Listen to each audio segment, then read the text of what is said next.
भारतीय भूगोल में भारतीय जलवायु अध्याय पढ़ाया जा रहा है। भारतीय जलवायु पर पहला वीडियो मैं पोस्ट कर चुका हूँ। आज का वीडियो भारतीय जलवायु पर ये दूसरा वीडियो है। भारतीय जलवायु को मैंने पहले ही बताया था कि जलवायु दिखाई देने वाली वस्तु नहीं है। बहुत हद तक आपकी समझ इस पर निर्भर करेगी कि आप कल्पना कितनी अच्छी तरह से कर लेते हैं। क्यों? क्योंकि जलवायु का महत्वपूर्ण घटक हवाएं होती हैं और हवाएं दिखाई नहीं देती हैं। मैंने ये भी बताया था, पहले ही वीडियो में बताया था कि आप सभी वीडियोस को जलवायु पर जितने भी वीडियोस में डालूंगा आगे 4 या 5 क्रम से देखिएगा।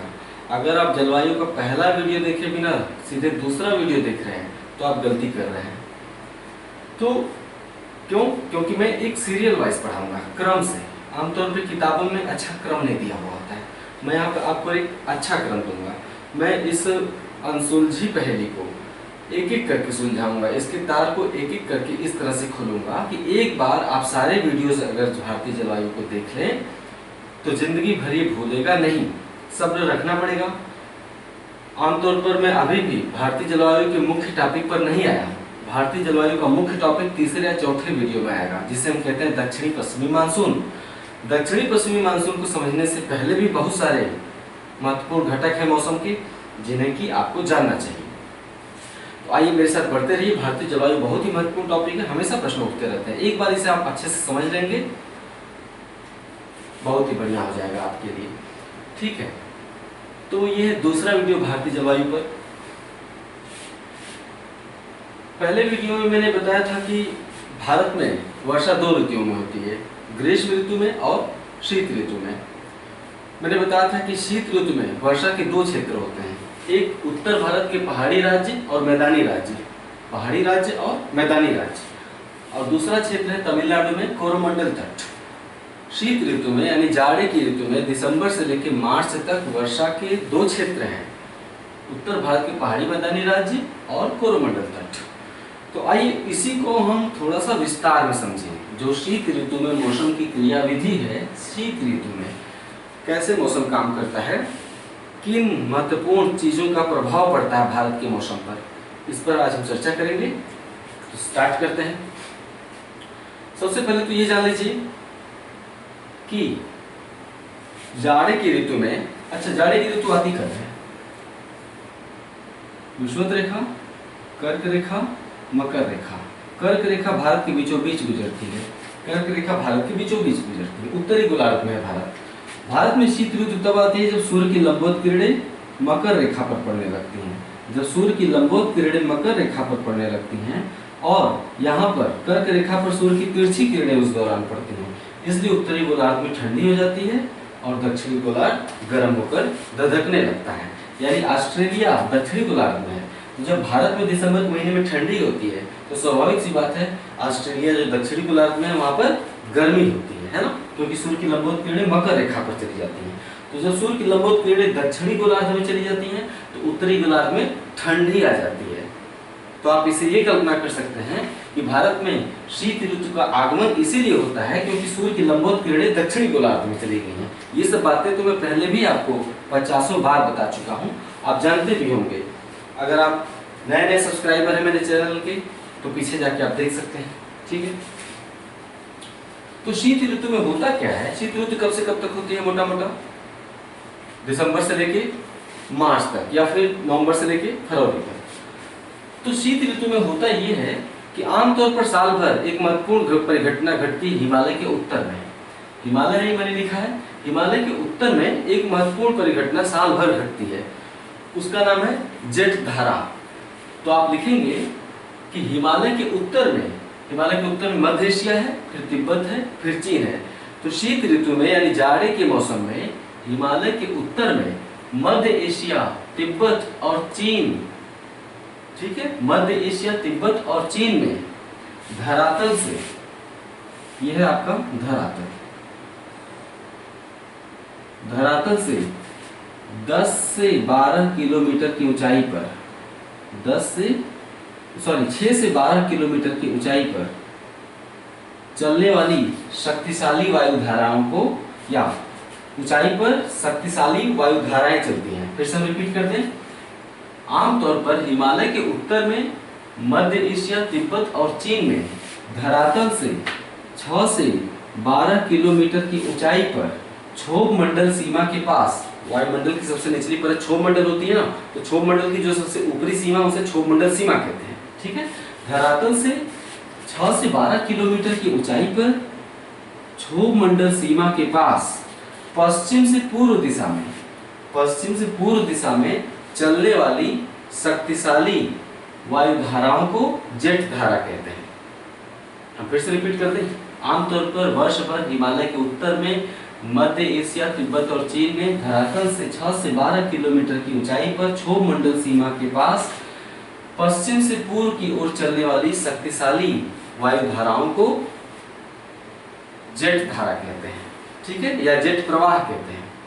चूंकि ये पश्चिम से पूर्व की ओर प्रवाहित होता है, ऊपरी क्षोभ मंडल में, क्षोभ मंडल की ऊपरी सीमा पर, धरातल के निकट नहीं बहता है ये वायु धारा ऊपरी क्षोभ मंडल में प्रवाहित हो रही है 6 से 12 किलोमीटर की ऊंचाई पर। चूंकि ये जेट धारा पश्चिम से पूर्व दिशा में प्रवाहित हो रही है, इसलिए इसका नाम हम रख देते हैं पछुआ जेट धारा। आप समझ गए? पछुआ जेट धारा कहाँ चलती है? हिमालय के उत्तर में। कहाँ? मध्य एशिया, तिब्बत और चीन में। धरातल से कितनी ऊंचाई पर? 6 से 12 किलोमीटर की ऊंचाई पर। दिशा क्या है? पश्चिम से पूर्व। ठीक है, अगला पॉइंट, जब शीत ऋतु में सूर्य दक्षिणायन होता है, शीत ऋतु में सूर्य कहाँ चला जाता है? मकर रेखा पर चमकने लगता है। कर्क रेखा को सूर्य छोड़ देता है और मकर रेखा पर चमकने लगता है। तो शीत ऋतु में जब सूर्य दक्षिणायन होता है तो जेट धारा भी दक्षिण की ओर खिसक आती है। शीत ऋतु में जब सूर्य दक्षिणायन होता है तो जेट धारा क्या है? क्षोभ मंडल की ऊपरी सीमा पर पश्चिम से पूर्व की ओर प्रवाहित हो रही है ना, बहुत ही ऊंचे आसमान में। तो जब सूर्य दक्षिणायन होता है तो जेट धारा भी थोड़ा दक्षिण की तरफ खिसक आती है। इसके परिणाम स्वरूप हिमालय जेट धारा के मार्ग में आ जाता है। जिस कारण जेट धारा 2 शाखाओं में बढ़ जाती है। आमतौर पर हिमालय के उत्तर में प्रवाहित होती है गर्मी के दिनों में, लेकिन ठंडी के दिनों में जब सूर्य दक्षिणायन होता है तो जेट धारा भी थोड़ी दक्षिण में खिसक आती है, ग्लोब पर थोड़ा दक्षिण खिसक आती है। इसके चलते हिमालय उसके मार्ग में अवरोध उत्पन्न करता है, जिसके परिणाम स्वरूप जेट धारा, पछुआ जेट धारा 2 शाखाओं में बढ़ जाती है। पछुआ जेट धारा की उत्तरी शाखा और पछुआ जेट धारा की दक्षिणी शाखा। यहाँ मैंने लिखा है पछुआ जेट धारा की दक्षिणी शाखा। ठीक है, पछुआ जेट धारा की दक्षिणी शाखा, नेक्स्ट पॉइंट, पछुआ जेट धारा की दक्षिणी शाखा हिमालय के दक्षिण में उत्तर भारत के मैदान के ऊपर, हिमालय के दक्षिण में उत्तर भारत के मैदान के ऊपर पश्चिम से पूर्व की ओर प्रवाहित होने लगती है। नेक्स्ट पॉइंट मैंने बोला पछुआ जेट धारा, यहाँ पे प लिख दे, अर्थात पछुआ जेट धारा की दक्षिणी शाखा हिमालय के दक्षिण में उत्तर भारत के मैदान के ऊपर पश्चिम से पूर्व की ओर प्रवाहित होने लगती है। ठीक है, नेक्स्ट पॉइंट, वास्तव में पछुआ जेट धारा की यही दक्षिणी शाखा जाड़े की ऋतु में उत्तर भारत के मौसम पर महत्वपूर्ण प्रभाव डालती है। वास्तव में पछुआ जेट धारा की यही दक्षिणी शाखा जाड़े की ऋतु में उत्तर भारत के मैदान पर या उत्तर भारत के मौसम पर महत्वपूर्ण प्रभाव डालती है। नेक्स्ट पॉइंट, पछुआ जेट धारा की दक्षिणी शाखा अपने साथ बहाकर भूमध्य सागर, फिर से बता रहे हैं, पछुआ जेट धारा की दक्षिणी शाखा अपने साथ बहाकर पश्चिमी विक्षोभ को भारत में लाती है। पछुआ जेट धारा की दक्षिणी शाखा अपने साथ बहाकर पश्चिमी विक्षोभ को भारत में या उत्तर भारत में लाती है। पश्चिमी विक्षोभ के द्वारा ही जाड़े की ऋतु में उत्तर भारत में वर्षा होती है। पश्चिमी विक्षोभ एक हवा है, आगे हम बताएंगे।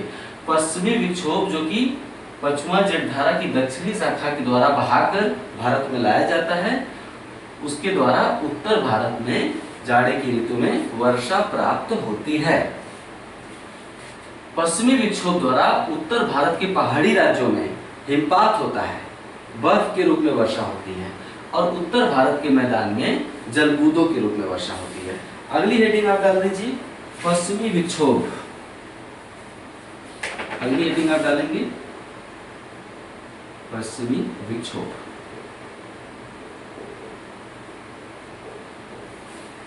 ठीक है, पश्चिमी विक्षोभ क्या है? पश्चिमी विक्षोभ भारत के पश्चिम में कौन सा महाद्वीप है? एशिया के पश्चिम में यूरोप महाद्वीप। यूरोप महाद्वीप में भूमध्य सागर है ना, यूरोपीय देशों के दक्षिण में, फ्रांस, स्पेन, जर्मनी के दक्षिण में है भूमध्य सागर। तो जाड़े की ऋतु में इसके अंतर्गत पहला पॉइंट लिखिए, पश्चिमी विक्षोभ क्या है? एक शीतोष्ण चक्रवात। पहले ये लिख लीजिए, पश्चिमी विक्षोभ क्या है? एक शीतोष्ण चक्रवात है, शीतोष्ण चक्रवात है। नेक्स्ट पॉइंट, शीत ऋतु में यूरोप में भूमध्य सागर पर बनने वाले, भूमध्य सागर पर एक शीतोष्ण चक्रवात का जन्म होता है। शीत ऋतु में यूरोप में भूमध्य सागर के ऊपर एक शीतोष्ण चक्रवात का जन्म होता है, चक्रवाती स्थिति पैदा हो जाती है हवाओं में। यह शीतोष्ण चक्रवात जेट धारा के द्वारा पश्चिम से पूर्व की ओर प्रवाहित होने लगता है। भूमध्य सागर पर बनने वाला शीतोष्ण चक्रवात पश्चिमा जेट धारा के माध्यम से पश्चिम से पूर्व की ओर प्रवाहित होने लगता है। ठीक है, नेक्स्ट पॉइंट, भूमध्य सागर और रास्ते में कौन सा सागर पड़ता है? भूमध्य सागर से जब आप पूर्व की ओर बढ़ते हैं तो क्या पड़ता है? काला सागर। काला सागर की पूर्व बढ़ते हैं तो क्या पड़ता है? कैस्पियन सागर, है ना। तो भूमध्य सागर, काला सागर और कैस्पियन सागर के ऊपर से होकर प्रवाहित होने के कारण इस शीतोष्ण चक्रवात में नमी की अच्छी खासी मात्रा ग्रहण कर ली जाती है। भूमध्य सागर, काला सागर और कैस्पियन सागर के ऊपर से प्रवाहित होने के कारण यह शीतोष्ण चक्रवात नमी की अच्छी खासी मात्रा ग्रहण कर लेता है। यह शीतोष्ण चक्रवात पश्चिमा जेट धारा के माध्यम से, पश्चिमा जेट धारा के माध्यम से जब भारत में प्रवेश करता है तो इसे हम पश्चिमी विक्षोभ नाम देते हैं। यह शीतोष्ण चक्रवात पश्चिमा जेट धारा के द्वारा प्रवाहित होकर जब भारत में प्रवेश करता है तो इसे हम पश्चिमी विक्षोभ नाम देते हैं। ठीक है, पश्चिमी विक्षोभ पश्चिमा जेट धारा द्वारा बहाकर भारत में लाई जाने वाली अत्यधिक आर्द्र हवाएं होती हैं। वास्तव में शीत ऋतु में उत्तर भारत में जो भी वर्षा प्राप्त होती है वो पश्चिमी विक्षोभ की आर्द्र हवाओं से ही प्राप्त होती है। ठीक है, ठीक है।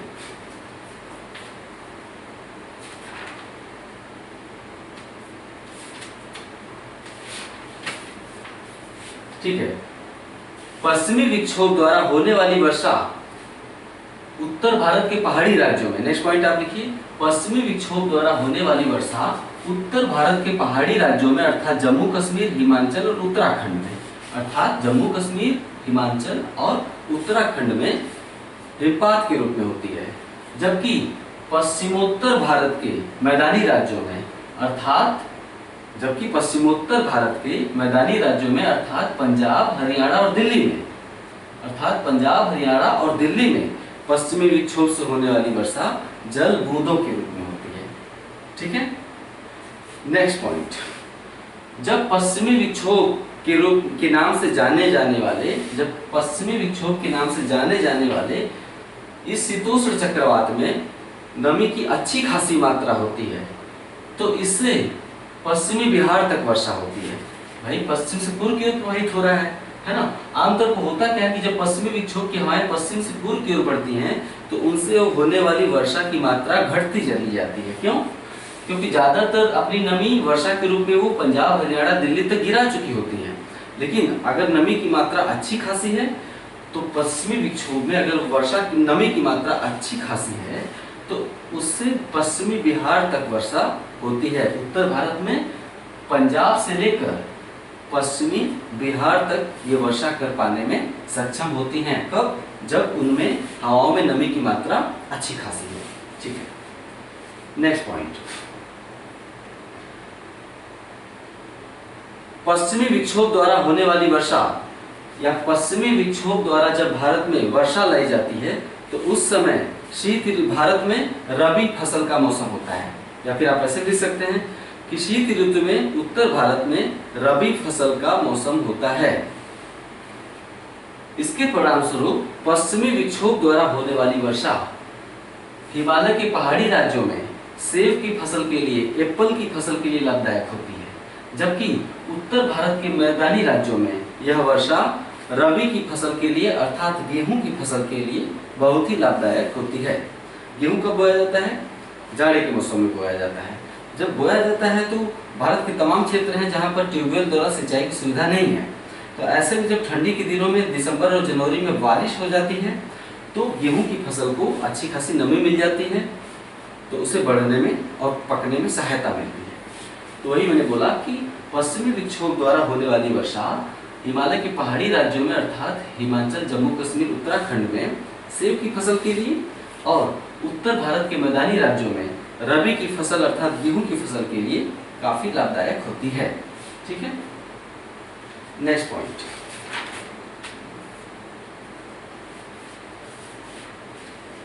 शीत ऋतु में पश्चिमी विक्षोभ द्वारा ही हिमालय की चोटियों पर हिमपात होता है। शीत ऋतु में पश्चिमी विक्षोभ द्वारा ही हिमालय की चोटियों पर हिमपात होता है। क्यों? क्योंकि हिमालय की अधिकतर चोटियां हिमरेखा से ऊपर है, अर्थात वायुमंडल की वह सीमा जिसके ऊपर तापमान 0 डिग्री से कम होता है उसे हम क्या कहते हैं? हिमरेखा कहते हैं। वायुमंडल में एक ऐसी सीमा होती है लगभग 4400 मीटर के आसपास, धरातल से 4400 मीटर की ऊंचाई पर आप जाएंगे तो वायुमंडल में एक ऐसी सीमा होती है जिसके ऊपर तापमान 0 डिग्री सेल्सियस हो जाता है। क्यों? क्योंकि क्षोभ मंडल की विशेषता है कि जैसे आप धरातल से ऊपर की ओर बढ़ेंगे तापमान धीरे धीरे घटता चला जाता है। तो 4400 मीटर औसतन एक सीमा है जिसके ऊपर तापमान 0 डिग्री सेल्सियस हो जाता है और हिमालय की अधिकतर चोटियां 6000 मीटर से भी अधिक ऊंची हैं। तो हिमालय की अधिकतर चोटियां हिमरेखा से भी अधिक ऊंचाई पर है। तो यही कारण है कि पश्चिमी विक्षोभ द्वारा हिमालय पर जो वर्षा होती है वो हिमपात के रूप में होती है। क्यों? क्योंकि जल की बूंदें बर्फ के रूप में चेंज हो जाती है, क्योंकि तापमान 0 डिग्री से भी कम होता है। तो चूंकि पश्चिमी विक्षोभ द्वारा हिमालय की चोटियों पर हिमपात होता है, ठीक है, यही कारण है कि हिमालय की नदियों को गर्मी के दिनों में भी जल की कमी नहीं होती है।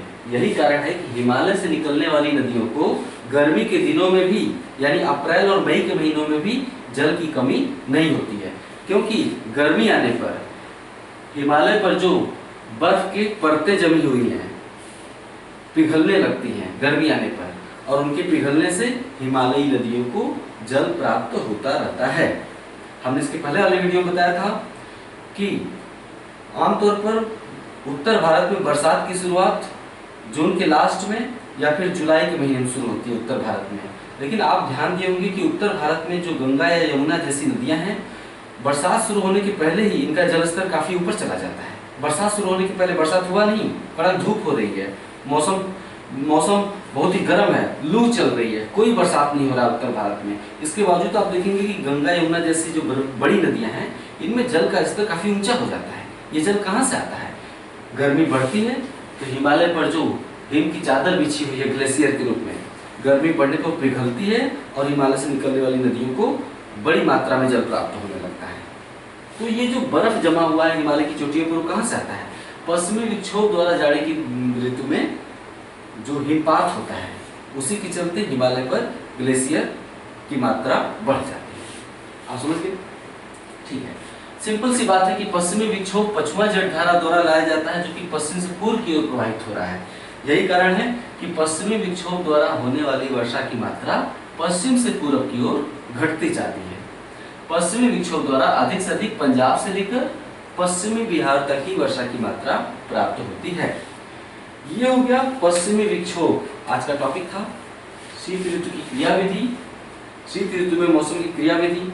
इसमें आपने जाना पश्चिमी विक्षोभ कैसे भारत में आता है और ये काम कैसे करता है, इसके द्वारा वर्षा का वितरण कहाँ कहाँ होता है।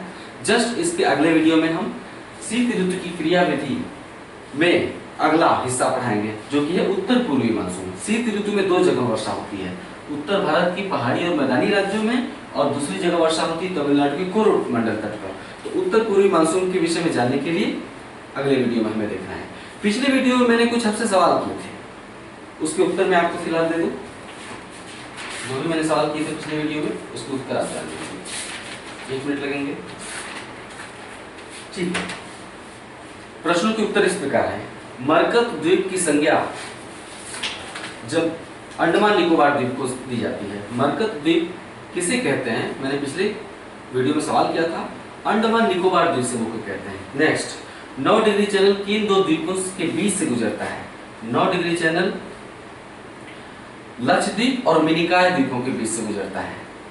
नेक्स्ट क्वेश्चन था, सूरत किस नदी के मुहाने पर है? ताप्ती नदी के मुहाने पर है या तापी नदी के मुहाने पर है। नेक्स्ट क्वेश्चन, व्हीलर द्वीप उड़ीसा की किस नदी के मुहाने पर है? व्हीलर द्वीप उड़ीसा यहाँ पे है, व्हीलर द्वीप उड़ीसा के ब्राह्मणी नदी के मुहाने पर है, यहाँ पर है व्हीलर द्वीप ब्राह्मणी नदी के मुहाने पर है। नेक्स्ट, पोर्ट ब्लेयर अंडमान और निकोबार के किस द्वीप पर स्थित है? पोर्ट ब्लेयर अंडमान और निकोबार के किस द्वीप पर स्थित है? पोर्ट ब्लेयर दक्षिणी अंडमान द्वीप पर स्थित है। नेक्स्ट क्वेश्चन था, क्षेत्रफल में भारत का सबसे बड़ा जिला कौन सा है? बहुत से लोगों ने कहा लेह, नहीं, क्षेत्रफल में भारत का सबसे बड़ा जिला कच्छ है। मैंने भारत का भूगोल, अवस्थिति और विस्तार जो चैप्टर पढ़ा है, पहला चैप्टर भारतीय भूगोल का, उसमें ये सारे सवाल हैं, सारे सवालों के उत्तर उसमें छुपे हुए। आपने देखा भी, फिर गलती कैसे हो जा रही है समझ नहीं आ रहा। तमाम कमेंट मैंने पढ़े, उसमें लोगों ने कहा कि भारत का सबसे बड़ा जिला लेह है जम्मू कश्मीर में, नहीं लेह नहीं, कच्छ है। ठीक है, अगला क्वेश्चन था, भारत की मुख्य भूमि का अक्षांशीय विस्तार बताइए। भारत की मुख्य भूमि कहाँ से कहाँ तक है? जम्मू कश्मीर की जो उत्तरी सीमा है चीन से लगी, वहां से लेकर कन्याकुमारी तक है। मुख्य भूमि का अक्षांशीय विस्तार 6.4 से लेकर 37.6। अक्षांशीय विस्तार, अक्षांशीय विस्तार होता क्या, सब तो बताया जा चुका है, तब भी तमाम लोगों ने गलत उत्तर दिए। ऐसा क्यों हो रहा है आप समझिए। यह ग्लोब, ग्लोब पर है विषुवत रेखा। विषुवत रेखा कितना डिग्री है? 0 डिग्री अक्षांश कहलाती है विषुवत रेखा। यानी यहाँ पे 90 है, 90 डिग्री, और यहाँ पे 90 डिग्री अक्षांश। सबसे लंबी अक्षांश रेखा 0 डिग्री विषुवत, और सबसे छोटी अक्षांश रेखा बिंदु के रूप में दोनों ध्रुवों पर है। तो यहाँ पे 0 से शुरू होता है, 1 2 3 4 5 6 करते हुए 90 तक जाता है, और यहाँ भी 1 2 3 4 10 20 30 40 50 60 करते हुए 90 तक जाता है। तो सबसे पहले 1 पड़ेगा, फिर 2 पड़ेगा, फिर 3 पड़ेगा। ठीक है, तो इस तरह से भारत यहाँ से स्टार्ट होता है ना। तो भारत का जो दक्षिणी छोर यहाँ पे कन्याकुमारी है, यहाँ से जो अक्षांश गुजरता है, इसका नाम लेने पर पाया गया है कि 6.4 है। क्या है? दक्षिणी, जो दक्षिणी छोर है, यहाँ से जो कर्क रेखा गुजरती है वो है 6.4। तो भारत का अक्षांशीय विस्तार है 6.4 उत्तरी अक्षांश से लेकर 37.6 उत्तरी अक्षांश। सब कुछ पढ़ाया जा चुका है। भारत की स्थिति और विस्तार में जाइए, उस वीडियो को आप फिर से देख सकते हैं कितनी भी बार। ठीक है, नेक्स्ट क्वेश्चन था, इंदिरा पॉइंट किस अक्षांश पर स्थित है? भाई भारत की मुख्य भूमि का जो दक्षिणी हिस्सा है ये तो 6.4 पे है। भारत की मुख्य भूमि का जो दक्षिणी हिस्सा है वहां से जो अक्षांश गुजरता है वो है 6.4। लेकिन अराकान योमा पर्वत यहाँ पर बंगाल की खाड़ी में कुछ द्वीपों के रूप में निकला हुआ है ना, हमने बताया था, कुछ द्वीपों के रूप में निकला हुआ है। इसे हम कहते हैं अंडमान निकोबार द्वीप समूह। तो अंडमान निकोबार का जो सबसे दक्षिणी द्वीप है उसे हम कहते हैं ग्रेट निकोबार। अंडमान निकोबार का सबसे दक्षिणी द्वीप है ग्रेट निकोबार। ग्रेट निकोबार जो द्वीप है उसका भी जो सबसे दक्षिणी छोर है, उसे हम कहते हैं इंदिरा पॉइंट। हमने यहाँ पे गलत बता दिया। ये जो अक्षांश है इसे हम कहते हैं 8.4। भारत की मुख्य भूमि का अक्षांशीय विस्तार 8.4 से लेकर 37.6। लेकिन अंडमान निकोबार का दक्षिणी द्वीप ग्रेट निकोबार का जो सबसे दक्षिणी छोर है उसे हम कहते हैं इंदिरा पॉइंट। इंदिरा पॉइंट का जो अक्षांश है वो होता है 6.4। यानी विषुवत रेखा से उत्तर की ओर जाने पर पहले 6 आएगा, फिर क्या आएगा 7, फिर 8, है ना। यहाँ पे 6.4, फिर 8.4, इस तरह से ऊपर और जाएगा 9, 10, 11, है ना। इसी तरह कर्क रेखा यहाँ गुजरती है तो उसे हम कौन सा अक्षांश कहते हैं? 23.5 डिग्री, है ना। कर्क रेखा 23.5 डिग्री पर है। तो उत्तर की ओर बढ़ते हुए अक्षांश रेखाओं की संख्या भी, उनकी गिनती भी बढ़ती चली जाती है। तो जो इंदिरा पॉइंट है वो ग्रेट निकोबार द्वीप पर स्थित है। तो इंदिरा पॉइंट किस अक्षांश पर स्थित है? 6.4 उत्तरी अक्षांश पर स्थित है। कन्याकुमारी किस अक्षांश पर स्थित है? 8.4 उत्तरी अक्षांश पर स्थित है ना। तो इंदिरा पॉइंट किस अक्षांश पर स्थित है? आपसे सवाल पूछा जाएगा तो बता देंगे। क्योंकि इंदिरा पॉइंट भारत के मुख्य भूमि पे जो दक्षिणतम छोर है उसे कन्याकुमारी कहते हैं। इंदिरा पॉइंट कन्याकुमारी के भी दक्षिण में निकला हुआ है, यहाँ तक है। नेक्स्ट पॉइंट, नेक्स्ट क्वेश्चन था कश्मीर हिमालय किन दो नदियों के बीच में स्थित है? कश्मीर हिमालय, सिडनी बुराड़ एक वैज्ञानिक हैं, भूगर्भ शास्त्री हैं, उन्होंने हिमालय को नदियों के आधार पर विभाजित कर दिया है। यानी यहाँ पे है सिंधु नदी और यहाँ पे है काली नदी, यानी सिंधु और सतलज, सिंधु और सतलज नदियों के बीच का जो हिमालय है उसे हम कहते हैं कश्मीर हिमालय। तो वही मैंने क्वेश्चन किया कि कश्मीर हिमालय किन दो नदियों के बीच है? सिंधु और सतलज के बीच। कुमाऊं हिमालय किन दो नदियों के बीच है? सतलज और काली के बीच। नेपाल हिमालय काली और तीस्ता के बीच, है ना। असम हिमालय तीस्ता और दिहंग के बीच, है ना। नेक्स्ट क्वेश्चन है हिमालय का नदियों के आधार पर विभाजन किसने किया? सिडनी बुराड़ ने किया। नेक्स्ट, डलहौजी किस राज्य में है? डलहौजी एक पर्यटन स्थल है, टूरिस्ट प्लेस है, हिमाचल प्रदेश में है। शिमला से कुछ दूरी पर है डलहौजी। अगला सवाल है NH1A राष्ट्रीय राजमार्ग 1A या 1K, राष्ट्रीय राजमार्ग संख्या 1K या 1A हिमालय की किस दर्रे से होकर गुजरता है? हिमालय जम्मू कश्मीर में यहाँ पर एक शहर है या जिला है जिसे हम कहते हैं जम्मू, और जम्मू कश्मीर की राजधानी यहाँ पर है श्रीनगर। दोनों के बीच में एक पर्वत श्रेणी है, उसे हम कहते हैं पीर पंजाल। पीर पंजाल पर्वत श्रेणी पर एक दर्रा है। पीर पंजाल पर्वत श्रेणी किस हिमालय में आती है? मध्य या लघु हिमालय में। तो मध्य या लघु हिमालय की पश्चिमी श्रेणी कहलाती है पीर पंजाल। पीर पंजाल श्रेणी पर एक दर्रा है, दर्रे का नाम है बनिहाल दर्रा। इसी दर्रे से एक सड़क गुजरती है जो कि जम्मू को श्रीनगर से जोड़ती है, जम्मू को श्रीनगर से जोड़ने वाला राष्ट्रीय राजमार्ग किस दर्रे से होकर गुजरता है? बनिहाल दर्रे से। उस राष्ट्रीय राजमार्ग का नाम क्या है? NH1A। NH1A बनिहाल दर्रे से होकर गुजरता है। बनिहाल दर्रे में कौन सी सुरंग है? जवाहर सुरंग है। यानी NH1A बनिहाल दर्रे में स्थित जवाहर सुरंग से होकर गुजरता है। ये सब बताया जा चुका है, ठीक है। ज्यादातर लोगों ने इसके उत्तर सही भी दिए हैं। अगला सवाल है लेह किस नदी के तट पर है? सिंधु नदी के तट पर है। मानसरोवर के पास से निकलती है सिंधु नदी, जम्मू कश्मीर से गुजरती है।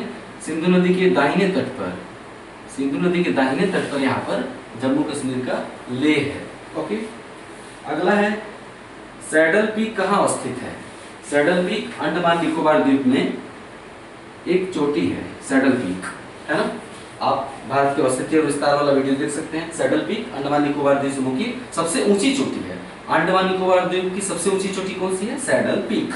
अगला है ब्लू पीक किस राज्य में, या ब्लू माउंटेन किस राज्य में है? यहाँ मिजोरम में एक चोटी है ना। मिजो पहाड़ियों में, मिजोरम में जो पहाड़ियों से क्या कहते हैं? मिजो लेमाटोल पहाड़ियां कहाँ हैं? मणिपुर में, है ना। मिजो, लेमाटोल, नगा, पटकोईबोम पहाड़ी कहाँ है? अरुणाचल प्रदेश में। तो मिजोरम में जो मिजो पहाड़ी है उस पर एक पर्वत चोटी है, उसका नाम है ब्लू माउंटेन, ठीक है, ब्लू पीक या ब्लू माउंटेन। अगला है मासिन राम सिलांग पठार के किस पहाड़ी पर स्थित है? दुनिया में सबसे ज्यादा वर्षा कहाँ होती है? मासिन राम किस राज्य में है? मेघालय राज्य में। मेघालय राज्य में कौन सा पठार है? शिलांग या मेघालय पठार। मेघालय पठार पर 3 पहाड़ियां हैं, गारो, खासी, जयंतिया। तो बीच की जो पहाड़ी उसे खासी कहते हैं। खासी पहाड़ी पर एक स्थल है मासिन राम में दुनिया में सबसे ज्यादा वर्षा दर्ज की जाती है। सबसे ज्यादा वार्षिक वर्षा मासिन राम में होती है, या एक ही दिन में सबसे ज्यादा वर्षा कहाँ होती है? मासिन राम में। किस पहाड़ी पर है? शिलांग पठार पर, खासी पहाड़ी पर है।